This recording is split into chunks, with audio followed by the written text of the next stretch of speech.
Saudara, Ikatan Motor Indonesia menilai pengeroyokan prajurit TNI oleh anggota Moge di Bukit Tinggi akibat tidak adanya standarisasi cara mengendarai motor secara berkelompok atau konvoi serta ketidakstabilan emosi pengendara Moge. Ini menyayangkan kejadian di Bukit Tinggi yang sampai menyebabkan jatuhnya korban. Berdasarkan standar yang ada saat ini, anggota klub Moge biasanya berkumpul terlebih dahulu, membahas tata cara berkonvoi termasuk formasi menyusul saat tertinggal dari rombongan. Namun kesadaran untuk berbagi jalan dengan pengendara lain belum maksimal sehingga memicu arogansi di jalan. Kejadian ini mungkin bisa terhindari apabila kita mempunyai standarisasi tata cara mengemudi berkelompok atau grup touring. Yang kedua, bahwa setiap pengendara wajib ikut aturan dan tata cara berlalu lintas serta berbagi jalan. Yang ketiga, setiap pengendara wajib memiliki jiwa berkendara defensif atau sikap berkendara menghormati pengguna jalan lain. Pengeroyokan dua prajurit TNI oleh anggota Moge di Bukit Tinggi ditanggapi anggota DPR dari daerah pemilihan Sumatera Barat Andre Rosiade. Kasus pengeroyokan harus diusut tuntas dan diproses secara hukum. Andre meminta polisi tidak menangguhkan penahanan terhadap 4 tersangka dan tidak takut adanya backing yang mengintervensi penyelesaian kasus pengeroyokan.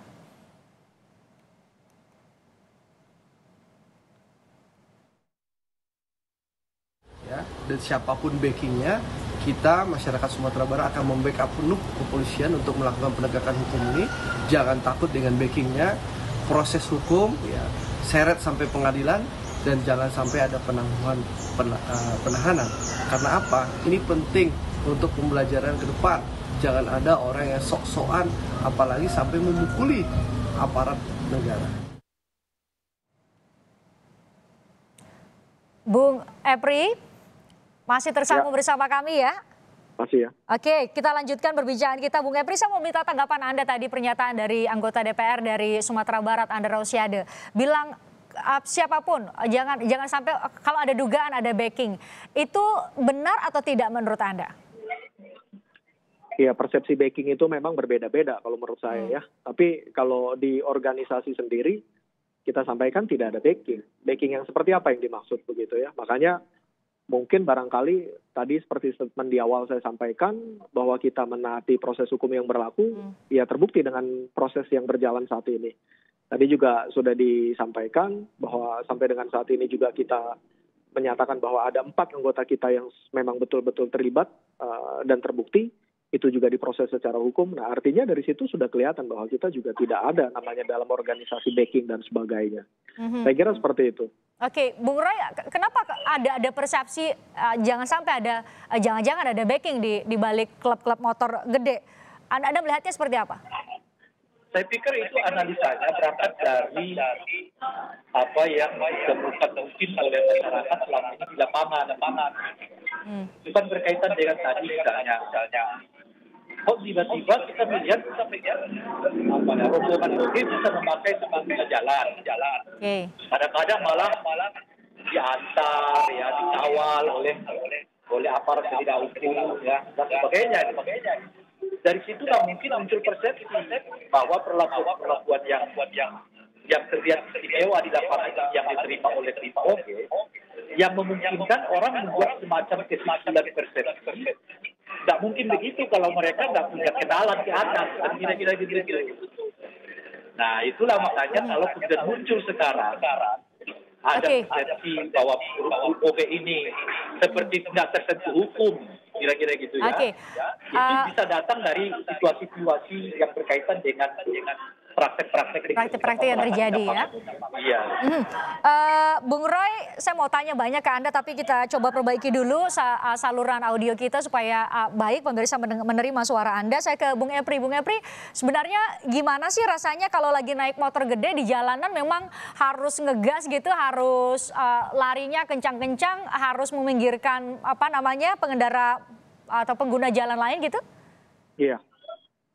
Saya rasa begini ya, kalau saya sampaikan bagaimana rasanya, saya nggak bisa menjawab karena itu jadi persepsi pribadi saya. Saya pikir teman-teman harusnya bisa Bisa, halo? Iya, terdengar suara Anda, Bung Evri. Oke, ya jadi teman-teman yang menanyakan bagaimana rasanya naik motor besar itu, ya saya pikir teman-teman harus merasakan sendiri. Itu satu. Lalu yang kedua, pertanyaan apakah harus meminggirkan pengendara lain dan sebagainya, sebetulnya di dalam perjalanan yang kita lalui, karena kita juga melakukan perjalanan tidak hanya kali ini saja. Sejauh ini kita juga sudah pernah melakukan perjalanan yang cukup jauh, yang mungkin jarak tempuhnya juga tidak hanya ratusan kilometer, tapi ribuan kilometer.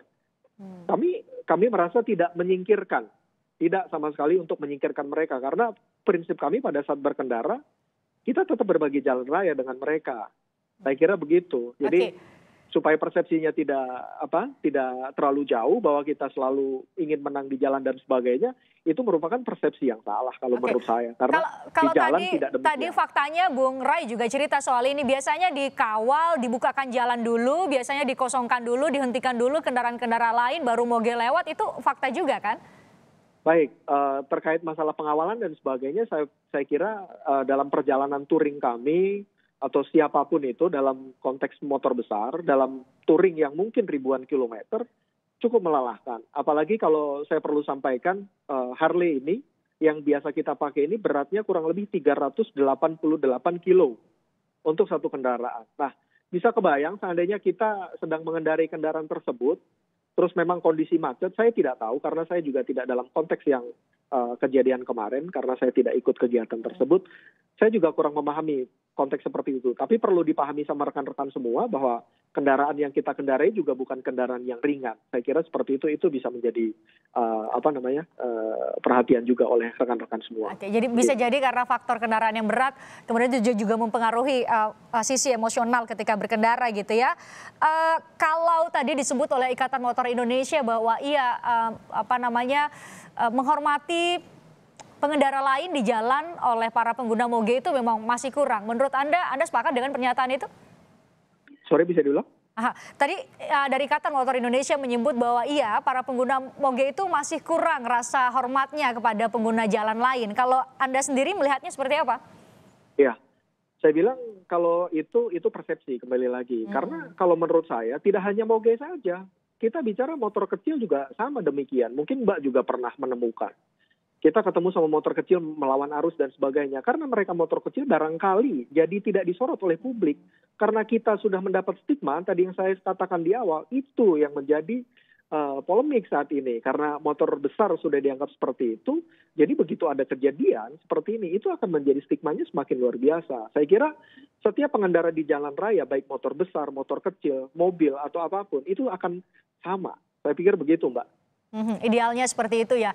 Sepertinya Bung Evri dan Bung Rai sama-sama sepakat ada stigma yang melekat ke para pengguna moge di jalanan. Bung Rai, menurut Anda bagaimana saya untuk... begini, yang saya mau katakan itu, stigma itu tidak lahir begitu aja. Dia merupakan rangkaian peristiwa yang terendap di dalam benak masyarakat.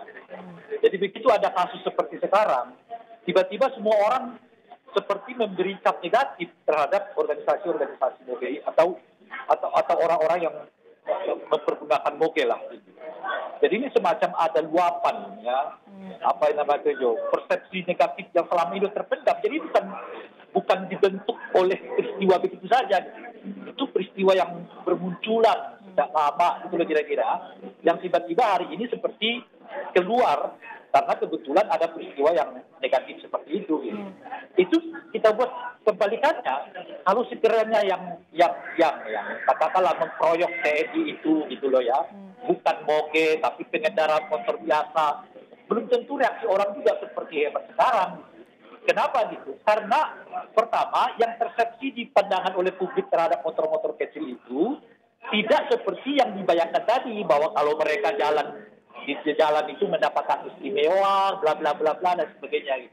Nah, oleh karena itu selalu mengatakan bahwa stigma itu seperti proses yang muncul tiba-tiba dalam rangka misalnya karena kami moge maka kami di stigma begitu, itu justru menurut saya ya seperti tidak melakukan koreksi internal gitu loh.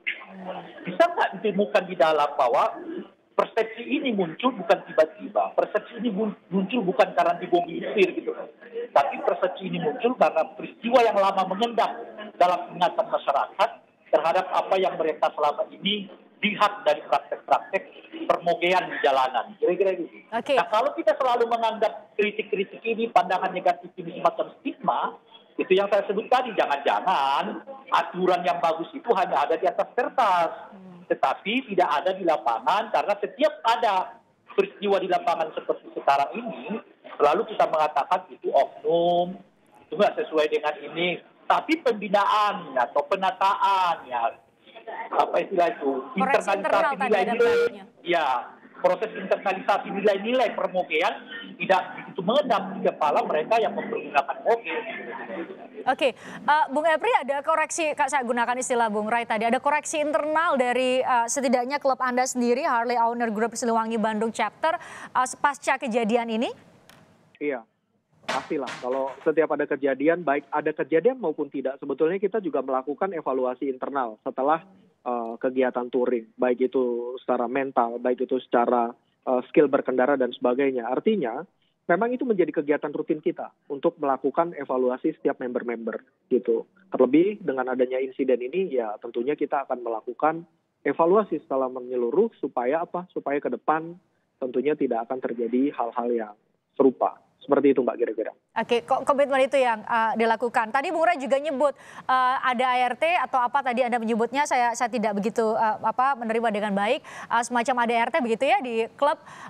Ya. Itu siapa? Ada mekanisme memastikan bahwa ADRT itu dipatuhi oleh anggota klub, dan kalau memang ada yang tidak patuh maka ada sanksi. Itu berlaku secara internal?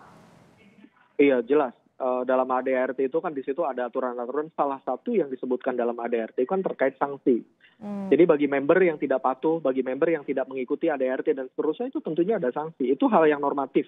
Itu hal yang dimanapun pasti dijalankan seperti itu, Mbak, saya kira. Oke, jadi kalau melihat kejadian kemarin itu juga melanggar ADRT dong, terlepas dari proses hukum yang saat ini tengah berjalan ya? Betul. Betul ya? Oke, Betul. Bung Rai, momen terjadinya atau proses penyidikan kasus yang terjadi di Bukit Tinggi ini menurut Anda, karena kita sepakat tadi ini sudah ada stigma di masyarakat, menurut Anda ini menjadi momen untuk menunjukkan kepada publik, menjawab sanksinya publik, proses hukum terhadap anggota MOGE ini bisa berjalan dengan sesuai begitu, termasuk tadi istilah yang digunakan oleh anggota DPR dari Sumatera Barat, Anda Rosyadi, jangan-jangan ada backing, itu juga satu kekhawatiran. Menurut Anda ini ini momen untuk membuktikan bahwa semua itu tidak ada? Iya, tetapi nggak cukup. Jangan satu peristiwa juga kemudian kita anggap sebagai gejala umum yang terjadi di dalam peristiwa-peristiwa ini gitu. Maksud saya, taruhlah katakan ini prosesnya berjalan sampai di tingkat pengadilan ada putusan. Tapi tiba-tiba karena peristiwa ini kita mengatakan bahwa seolah-olah ya tidak ada peristiwa-peristiwa sebelumnya, kira-kira begitu. Nah, oleh karena itulah ya kita akan lihat seperti apa nanti perlakuan, tindakan, ya perilaku, ya kawan-kawan MOGE ini di lapangan dalam konteks ya tentu menjalankan aturan organisasi mereka khususnya di jalanan. Jadi peristiwa ini nggak cukup, ya kita akan lihat beberapa peristiwa lagi di masa yang akan datang.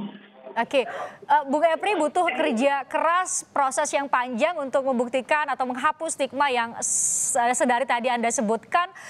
Setidaknya dari klub motor yang tempat Anda bernaung, apa yang akan dilakukan dalam waktu dekat atau apa yang disampaikan kepada anggota klub yang lain untuk sama-sama tadi menghapus stigma yang sudah terlanjur ada begitu, Bung Epri? Baik, ya. Pertama adalah tentunya evaluasi internal di organisasi. Itu sudah dilakukan ya? Iya, itu rutin. Tidak hanya dilakukan ada insiden ini bukan hanya karena itu, tapi memang itu rutin dilakukan untuk mengevaluasi semua member-member atau anggota-anggota kita.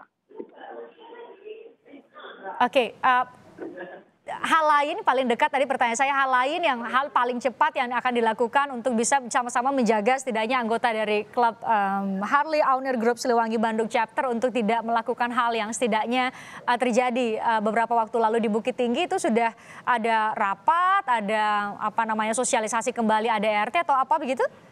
Ya, tentunya dengan adanya insiden ini kita juga sudah melakukan secara internal, baik itu rapat maupun hal-hal apa yang perlu kita lakukan dalam waktu paling dekat. Begitu, Mbak. Oke, koreksi internal sudah dilakukan. Kita tunggu ya, Bung Rai, kira-kira bagaimana upaya dari anggota-anggota klub moge di Indonesia untuk bisa menghapus stigma yang sudah terlanjur ada di masyarakat. Terima kasih Bung Rai Rangkuti, Direktur Eksekutif Lingkar Madani Indonesia, dan Bung Eprianto, Humas Harley Owner Group Siliwangi Bandung Chapter sudah hadir di Kompas Petang. Terima kasih.